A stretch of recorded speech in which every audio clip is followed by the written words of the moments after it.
Match 6 of Tenkaichi, a shield versus a spear. One who gave up everything to fight versus one who shoulders everything to one day create a world where there is no need to fight. The fight itself is in reality an exchange of just a handful of blows, but even so the story told through this fight and the themes it explores are well worth a deeper look, and so that of course is what we shall explore today. So if you find yourself entertained at any point during the video, then consider liking, subscribing and ringing that bell.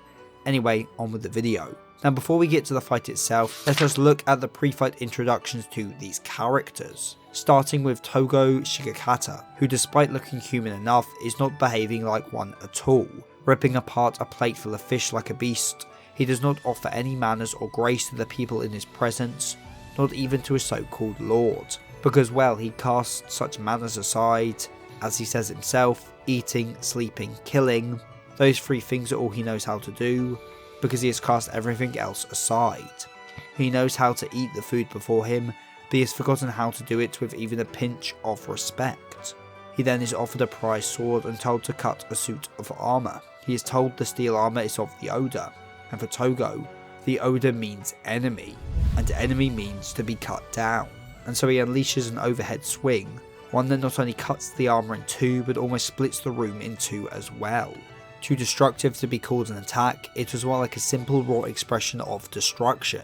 It simply had gone beyond a sword attack, to the point the swing had destroyed the sword in Togo's hand. As well, the sword simply didn't measure up to the wielder, as Togo seeks to become something beyond a normal sword.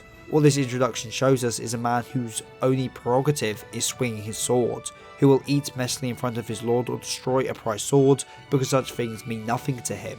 His lord and this tournament is just a means to continue to swing his sword. What his lord wants or stands for does not matter to Togo, all that does is the sword. Something very different to our other competitor, Yasuke, who is simply watching the dance performance of his lord, Oda Nobukatsu.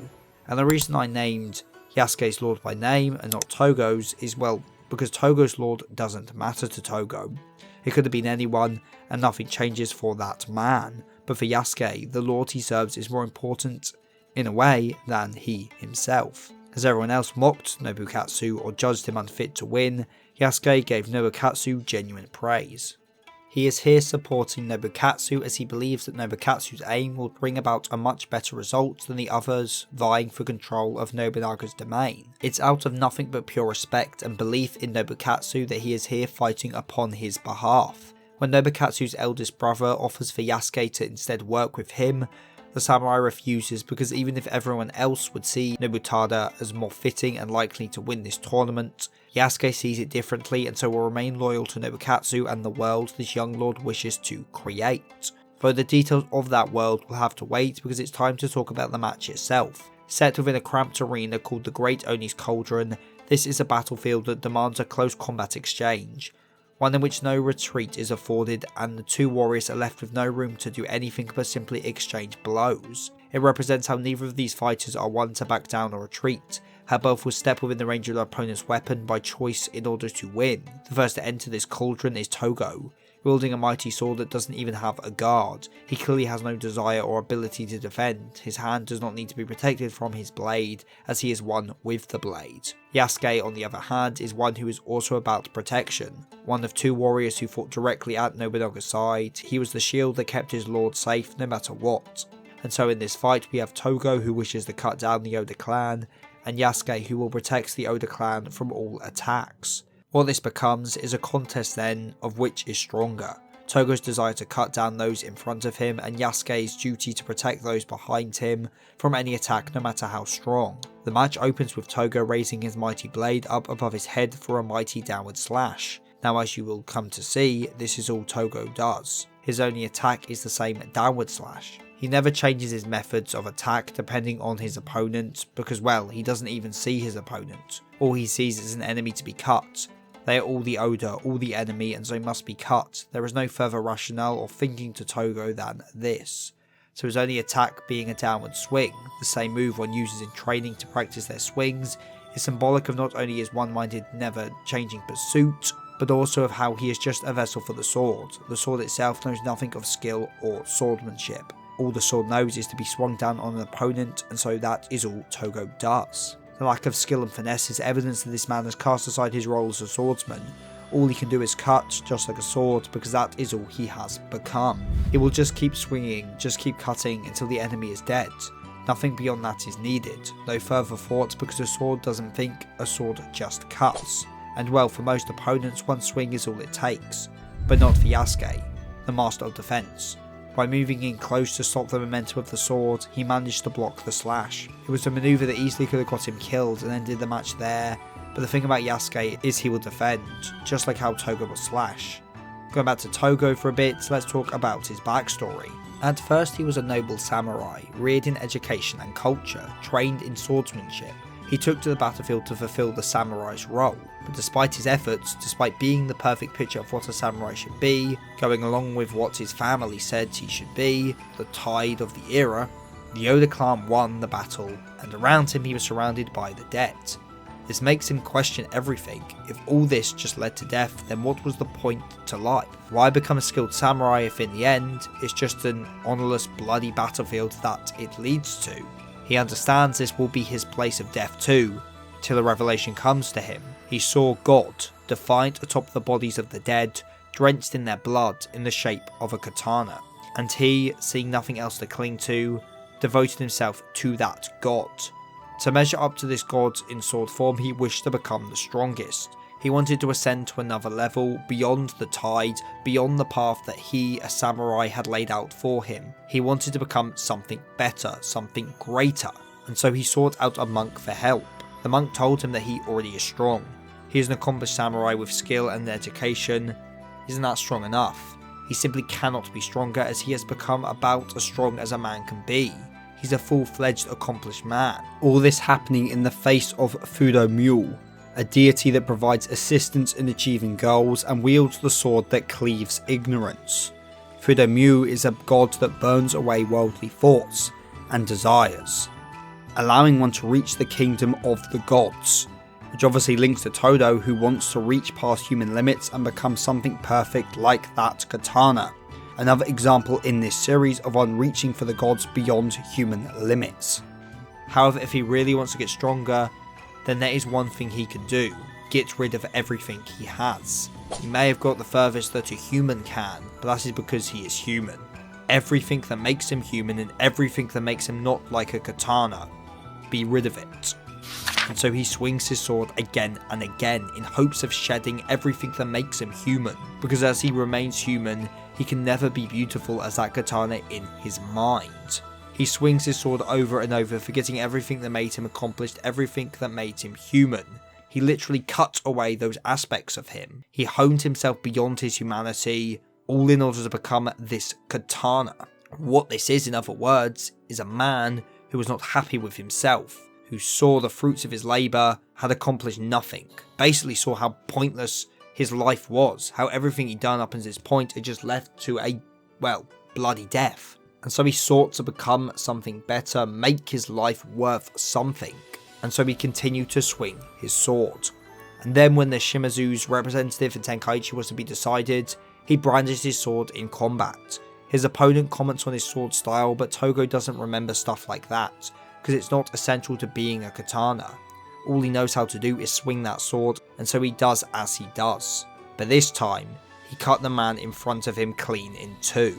So by doing so, he became worthy of being the sword of the Shimazu. He now had an owner, and so in this Tenkaichi, he would turn his edge to anyone his owner desired to cut, as that's all a sword must do. Now, if Togo's backstory is all about how he threw aside everything, then Yasuke's is all about how he protects everything. As we learn, he was forcefully taken from his family by slavers, made to watch as his mother and brother were killed in front of him. He was unable to defy his fate, unable to stop his loved ones from slipping from his fingers. He was at the mercy of his captors and could do nothing to resist them. The world is just cruel and unjust.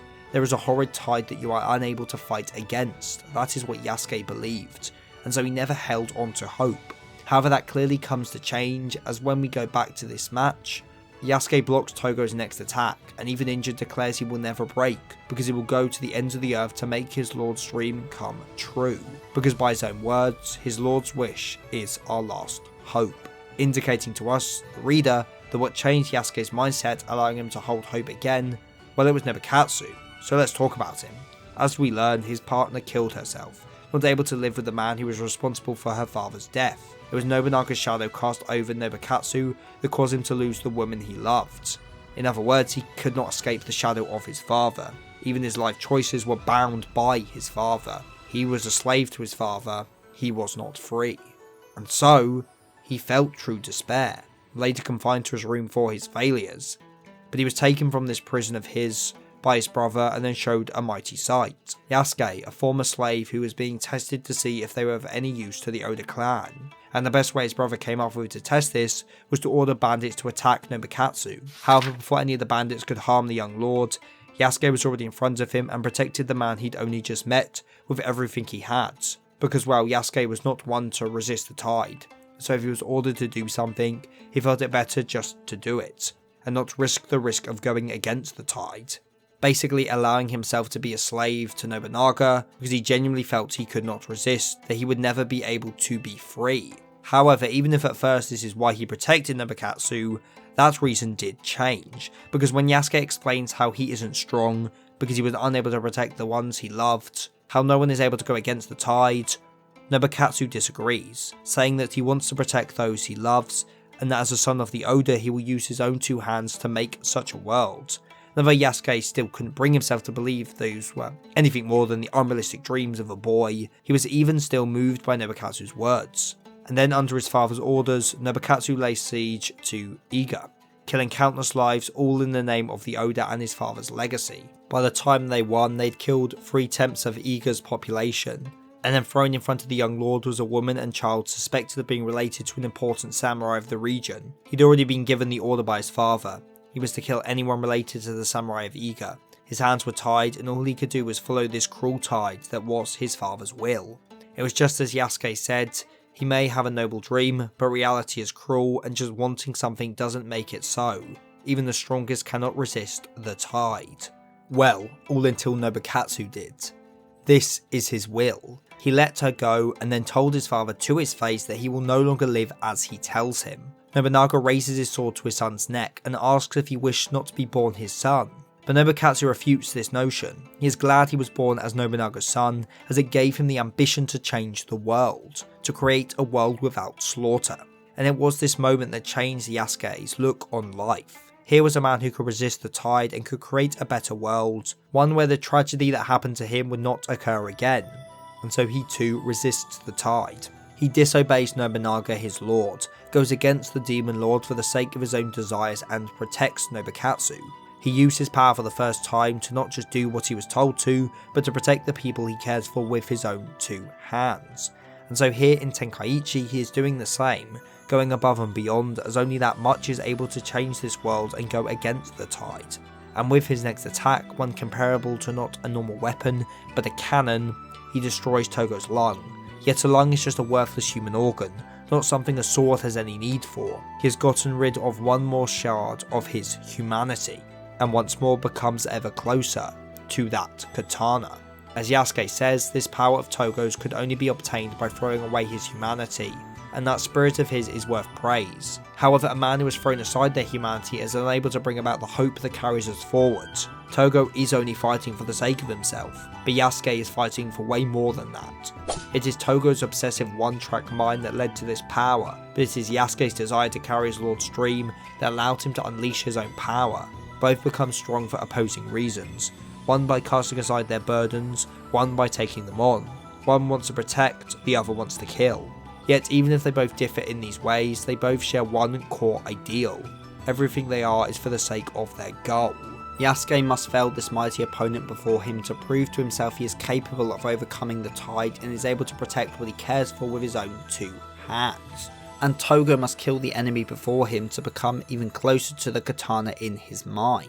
And so as the two engage in their final clash, Togo feels it. He's gotten closer, but he still must cut away one last thing. Everything he can feel. A sword does not feel, all it does is cut, and so in this final clash he truly becomes a sword, casting away even his human thoughts to become a katana. Yasuke slices off his head, yet even so he still raises his sword.